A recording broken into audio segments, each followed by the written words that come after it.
നമസ്കാരം, ഏവർക്കും study Nifty മലയാളത്തിന്റെ ഡെയിലി മാർക്കറ്റ് ന്യൂസിലേക്ക് സ്വാഗതം. ഇന്ന് ഫെബ്രുവരി 28 വെള്ളിയാഴ്ചയാണ്. ഇന്നത്തെ ഏറ്റവും ഹൈലൈറ്റ് ആയിട്ടുള്ള വാർത്ത എന്ന് പറയുന്നത് സെബിയുടെ പുതിയ ചെയർമാനായി ധനകാര്യ സെക്രട്ടറി തുഹിൻ കാന്ത പാണ്ഡെയെ നിയമിക്കുന്നതിന് ക്യാബിനറ്റ് അപ്പോയിന്റ്മെന്റ് കമ്മിറ്റി അംഗീകാരം നൽകിയിരിക്കുന്നു. ഏതായാലും ഈ മണിക്കൂറിൽ വരുന്ന ഏറ്റവും പ്രധാനപ്പെട്ട ഒരു വാർത്ത തന്നെയാണിത്. ഇനി നമുക്ക് ഇന്ത്യൻ വിപണിയിലേക്ക് തിരിച്ചു വന്നാൽ തുടർച്ചയായ 5ാമത്തെ മാസത്തിലും നഷ്ടം രേഖപ്പെടുത്തി നിഫ്റ്റി. 29 വർഷത്തിനിടയിൽ ഇത് ആദ്യമായിട്ടാണ് 5 തുടർച്ചയായ മാസങ്ങളിൽ നിഫ്റ്റി നഷ്ടം രേഖപ്പെടുത്തുന്നത്. ഇനി ഇന്ന് പുലർച്ചെ ക്ലോസ് ചെയ്ത US മാർക്കറ്റുകളിലേക്ക് S&P 500ഉം നാസ്ഡാക്കും കുത്തനെ ഇടിഞ്ഞു. സ്റ്റോക്കുകളിൽ വലിയ ഇടിവുണ്ടാക്കിയത് റിസൾട്ടുകൾക്ക് ശേഷം എൻവിഡിയ തന്നെയായിരുന്നു. 8.5% ഇടിഞ്ഞു. എൻവിഡിയയുടെ റവന്യൂ ഔട്ട്ലുക്ക് മികച്ചതായിരുന്നെങ്കിലും ലാഭ മാർജിൻ പ്രവചനം നിക്ഷേപകരെ നിരാശപ്പെടുത്തി. അതായത് എൻവിഡിയയുടെ റിസൾട്ട് മികച്ചത് തന്നെയായിരുന്നു, പക്ഷേ ഒരു ബ്ലോക്ക് ബസ്റ്റർ റിസൾട്ടാണ് ഇൻവെസ്റ്റേഴ്സ് പ്രതീക്ഷിച്ചത്. അത് ഇല്ലാത്തത് കൊണ്ട് തന്നെയാണ് ഇന്നലെ സ്റ്റോക്ക് 8% ഇടിഞ്ഞത്. ഇനി കുറച്ചുകൂടി പിന്നിലേക്ക് പോയി നോക്കിയാൽ എൻവിഡിയ നയിച്ച AI റാലിക്ക് തടയിട്ടത് ജനുവരിയിൽ ചൈന ഇറക്കിയ ഡീപ് സീക്ക് ആയിരുന്നു. ഏതായാലും ഇന്നലെ കൂടുതൽ നഷ്ടമുണ്ടാക്കിയത് നാസ്ഡാക്ക് ആയിരുന്നു. 525 പോയിന്റ്സ് ഇടിഞ്ഞത്. കൂടാതെ ഇന്നലെ US നിന്നും ജോബ്ലെസ് ക്ലെയിംസ് ഡാറ്റ പുറത്തു വന്നു. പ്രതീക്ഷിച്ചതിലും ഉയർന്ന ഒരു ഡാറ്റയാണ് പുറത്തു വന്നത്. മറ്റൊരു റിപ്പോർട്ട് 4ാം പാദത്തിൽ മന്ദഗതിയിലുള്ള സാമ്പത്തിക വളർച്ച സ്ഥിരീകരിക്കുകയുണ്ടായി. ഇതും മാർക്കറ്റിനെ സംബന്ധിച്ച് നെഗറ്റീവായിരുന്നു. കൂടാതെ ട്രംപ് മെക്സിക്കോ, കാനഡ തുടങ്ങിയ രാജ്യങ്ങൾക്കെതിരായുള്ള താരിഫ് മാർച്ച് 4 മുതൽ നടപ്പാക്കും എന്നും പറഞ്ഞു. ഇതെല്ലാം ഇന്നലത്തെ US മാർക്കറ്റിനെ നെഗറ്റീവായിട്ടാണ് ബാധിച്ചത്. അടുത്തതായി US ലിസ്റ്റ് ചെയ്ത ഇന്ത്യൻ കമ്പനികളുടെ പ്രകടനത്തിലേക്കാണ്. ഇൻഫോസിസ് 1.3% ഇടിവുണ്ടാക്കി. വിപ്രോ 0.3% ഇടിഞ്ഞു. ICICI ബാങ്ക് 0.61% ഇടിഞ്ഞപ്പോൾ HDFC ബാങ്ക് 0.70% നേട്ടത്തിലാണ് ഇന്നലെ ക്ലോസ് ചെയ്യുന്നത്.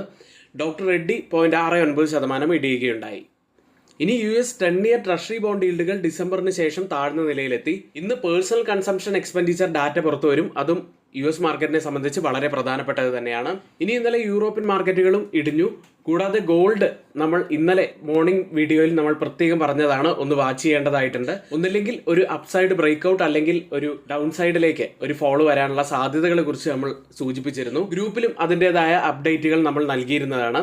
ഇന്നലെ ഗോൾഡ് ഏകദേശം 1% ഇടിവ് രേഖപ്പെടുത്തി. കേരളത്തിലെ ഗോൾഡ് പ്രൈസ് പവന് 64,080 രൂപയാണ്. ഇനി ഇന്നലെ ക്രൂഡ് ഓയിൽ 2% നേട്ടമുണ്ടാക്കി. ബിറ്റ്കോയിൻ ഇപ്പോഴും $84,000 ഇനി ആർക്കെങ്കിലും നമ്മുടെ പെയ്ഡ് എഡ്യൂക്കേഷൻ ടെലഗ്രാം ചാനലിൽ ജോയിൻ ചെയ്യാൻ താല്പര്യമുണ്ടെങ്കിൽ 50% ഡിസ്കൗണ്ടോട് കൂടി ജോയിൻ ചെയ്യാനുള്ള ഒരു അവസരം നമ്മളിവിടെ നൽകുകയാണ്. അപ്പോൾ ആർക്കെങ്കിലും അത്തരത്തിൽ ജോയിൻ ചെയ്യണമെന്നുണ്ടെങ്കിൽ തൊട്ടുമുകളിൽ നമ്മളിവിടെ കൊടുത്തിരിക്കുന്ന വാട്സപ്പ് നമ്പറിൽ ഞങ്ങൾക്ക് മെസ്സേജ് അയച്ച് ഗ്രൂപ്പിൽ ജോയിൻ ചെയ്യാവുന്നതാണ്. ഇനി ഇന്നത്തെ നമ്മുടെ വീഡിയോയുടെ ലൈക്ക് ടാർഗറ്റ് 200 ലൈക്കുകളാണ്. എല്ലാ സുഹൃത്തുക്കളും ഇപ്പോൾ തന്നെ ഒന്ന് ലൈക്ക് ചെയ്തു എന്ന് ഉറപ്പുവരുത്തുക. ചാനൽ സബ്സ്ക്രൈബ് ചെയ്യാത്തവർ ഇപ്പോൾ തന്നെ ചാനൽ ഒന്ന് സബ്സ്ക്രൈബ് ചെയ്യുക. ഇന്നത്തെ പ്രധാനപ്പെട്ട വാർത്തയിലേക്ക്. ഫിനാൻഷ്യൽ ഇയർ 2026 റീറ്റെയിൽ സെയിൽസ് ഔട്ട്ലുക്കിനെ കുറിച്ചാണ് പറയുന്നത്.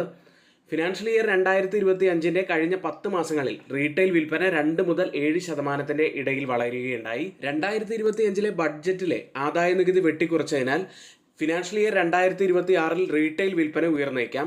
ഇനി ജനുവരി 2025 ഭക്ഷണവും പലചരക്ക് സാധനങ്ങളും 13% വളർച്ച രേഖപ്പെടുത്തി.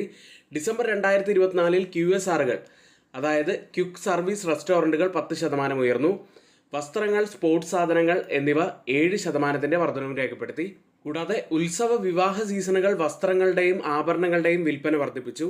ഏതായാലും ഇത് ഒരുപാട് സെഗ്മെന്റിലുള്ള കമ്പനികൾക്ക് പോസിറ്റീവ് ആവാൻ സാധ്യതയുള്ള ഒരു വാർത്ത തന്നെയാണ്. Avenue super marts, Vmart retail, future retail തുടങ്ങിയ സ്ഥാപനങ്ങൾക്ക് ഇത് പോസിറ്റീവ് ആവാൻ സാധ്യതയുണ്ട്.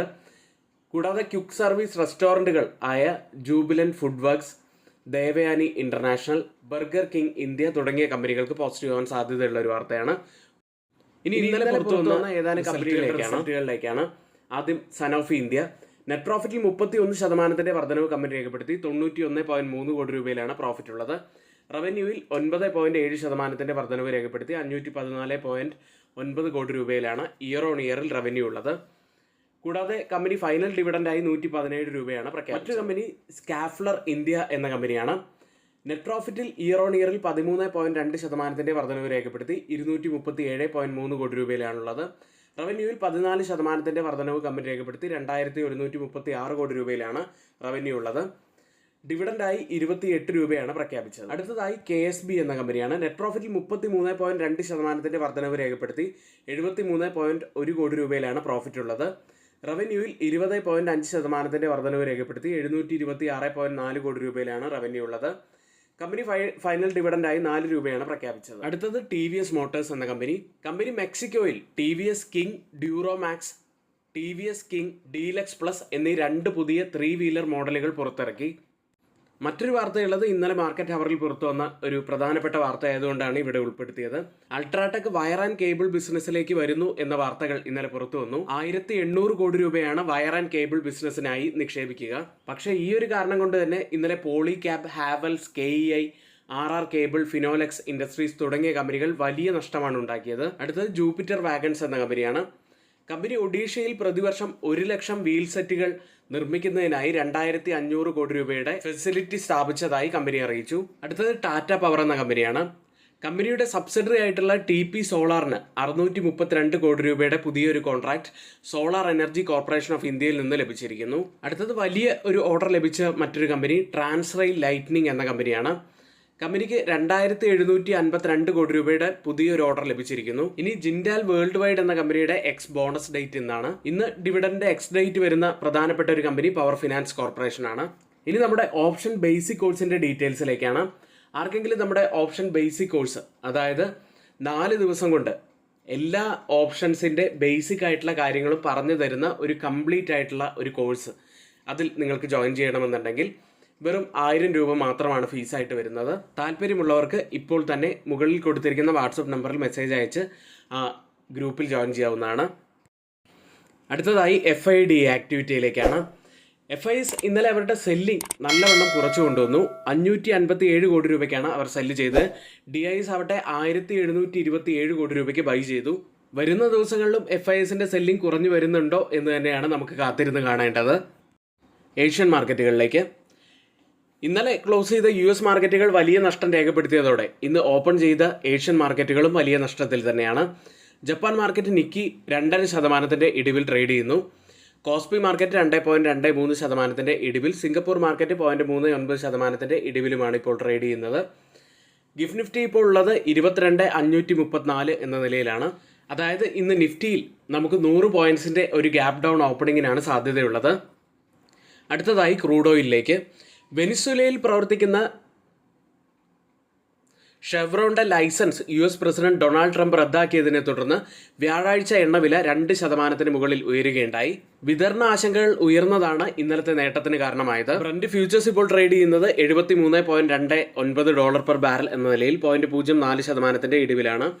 WTI ഉള്ളത് $70.11 പെർ ബാരൽ എന്ന നിലയിൽ 0.34% ഇടിവിൽ ട്രേഡ് ചെയ്യുന്നു. നിഫ്റ്റിയിലേക്കും ബാങ്ക് നിഫ്റ്റിയിലേക്കുമാണ്. ഇന്നലെയും നിഫ്റ്റി വീക്കായിരുന്നു. ഫെബ്രുവരി സീരീസ് ഇതോടെ അവസാനിച്ചു കഴിഞ്ഞു. നിഫ്റ്റി ഫെബ്രുവരി സീരീസിൽ 4% നിഫ്റ്റി ഇടിഞ്ഞത്. തുടർച്ചയായ 7ാമത്തെ ദിവസം നിഫ്റ്റി നഷ്ടത്തിലാണ് ക്ലോസ് ചെയ്യുന്നത്. ഇന്നലെ ക്ലോസ് ചെയ്തത് 22,545-ൽ 2 പോയിന്റ്സ് ഇടിഞ്ഞാണ്. നിഫ്റ്റിയിൽ നമ്മൾ ആദ്യം ശ്രദ്ധിക്കേണ്ടത് 22,500-ന് താഴെയായി ക്ലോസ് ചെയ്യുന്നുണ്ടോ എന്ന് തന്നെയാണ്. ഇതിന് താഴെയായി ക്ലോസ് ചെയ്യുകയാണെങ്കിൽ ഡൗൺ സൈഡിലെ 20 മന്ത് EMA 22,412 ലെവലിലാണ് ഈ 20 മന്ത് EMA ഉള്ളത്. അത് ഡൗൺ സൈഡിൽ നമ്മൾ ആദ്യം ശ്രദ്ധിക്കണം. കൂടാതെ 22,400 മുതൽ 22,300 വരെയുള്ളത് പ്രധാനപ്പെട്ട ഒരു സപ്പോർട്ട് സോണായി ആക്ട് ചെയ്യാനുള്ള സാധ്യതയുമുണ്ട്. അപ്സൈഡിലേക്ക് വന്നാൽ ഒരു ഗ്യാപ് സോൺ ഉള്ളത് 22,670 മുതൽ 22,717 വരെയുള്ള ലെവലാണ്. ഈ ഒരു ഗ്യാപ്പ് ഫില്ല് ചെയ്യാനുള്ള സാധ്യതയുമുണ്ട്. അതുകൊണ്ട് ആ ഒരു സോണും നമ്മൾ അപ്സൈഡിൽ ശ്രദ്ധിക്കണം. നിഫ്റ്റി ഇപ്പോഴും ഫോളിംഗ് വെഡ്ജ് പാറ്റേണിന്റെ ഡൗൺ സൈഡിൽ സപ്പോർട്ട് എടുത്ത് തന്നെ നിൽക്കുകയാണ്. അവിടെ നിന്നും ഒരു അപ്പ് മൂവ്മെന്റ് ഇതുവരെയും വന്നിട്ടില്ല. ഇനി മാക്സിമം ഓപ്പൺ ഇൻട്രസ്റ്റ് രേഖപ്പെടുത്തിയ കോൾ സൈഡിലെയും മുഡ് സൈഡിലെയും സ്ട്രൈക്കുകളിലേക്കാണ്. കോൾ സൈഡിൽ കൂടുതൽ ഓപ്പൺ ഇൻട്രസ്റ്റ് രേഖപ്പെടുത്തിയിരിക്കുന്ന ആദ്യത്തെ സ്ട്രൈക്ക് 23,000, അതിനുശേഷം 22,600 സ്ട്രൈക്ക്, അതിനുശേഷം 23,500 സ്ട്രൈക്കിലുമാണ്. പുട്ട് സൈഡിൽ കൂടുതൽ ഓപ്പൺ ഇൻട്രസ്റ്റ് രേഖപ്പെടുത്തിയിരിക്കുന്ന ആദ്യത്തെ സ്ട്രൈക്ക് 22,500, അതിനുശേഷം 22,000 സ്ട്രൈക്ക്, അതിനുശേഷം 21,500 സ്ട്രൈക്കിലുമാണ്.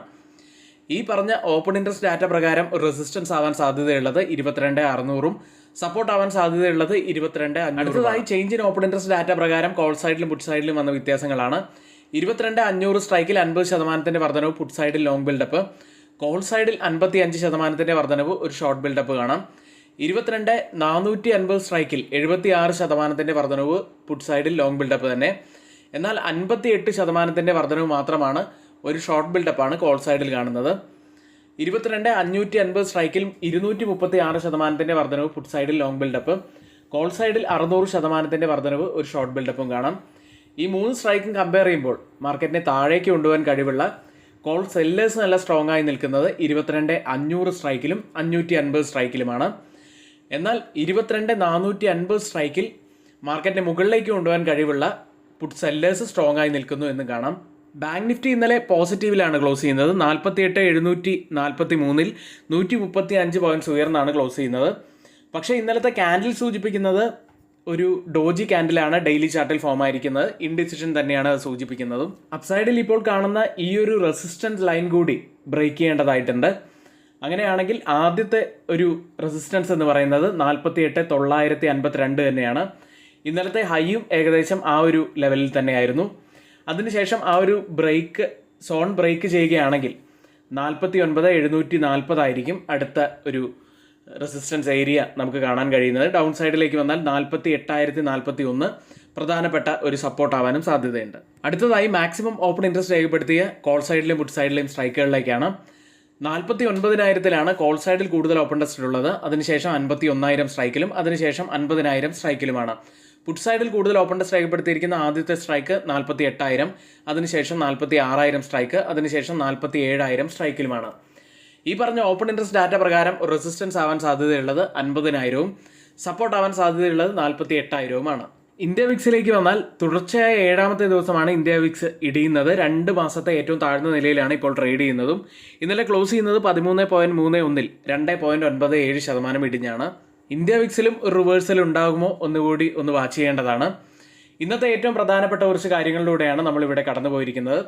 ഈ പറഞ്ഞ കാര്യങ്ങളെല്ലാം ഏറ്റവും ഓതറൈസ്ഡ് ആയിട്ടുള്ള സൈറ്റുകളായ money control, mint, Reuters, CNBC, financial express എന്നീ മാധ്യമങ്ങളിൽ നിന്നാണ് നമ്മൾ എടുത്തിരിക്കുന്നത്. മറ്റ് ഇവിടെ പറഞ്ഞ കാര്യങ്ങളെല്ലാം നമ്മുടെ വ്യൂസ് മാത്രമാണ്. ഒരിക്കലും അത് റെക്കമെൻഡേഷൻ അല്ല. നിങ്ങളുടെ എഡ്യൂക്കേഷണൽ പർപ്പസിന് വേണ്ടിയാണ് അതിവിടെ ഷെയർ ചെയ്തിട്ടുള്ളതും. എങ്കിൽ ഇന്നത്തെ ഈ വീഡിയോ ഇവിടെ പൂർത്തിയാവുന്നു. ഇനി ആർക്കെങ്കിലും ഒരു ഡിമാറ്റ് അക്കൗണ്ട് ഓപ്പൺ ചെയ്യണമെന്നുണ്ടെങ്കിൽ ഡിസ്ക്രിപ്ഷൻ ബോക്സിൽ നമ്മൾ അതിൻ്റെ ലിങ്ക് നൽകിയിട്ടുണ്ട്. അതുവഴി നിങ്ങൾക്ക് പുതിയൊരു അക്കൗണ്ട് ഓപ്പൺ ചെയ്യാവുന്നതാണ്. എങ്കിൽ ഏവർക്കും നന്ദി.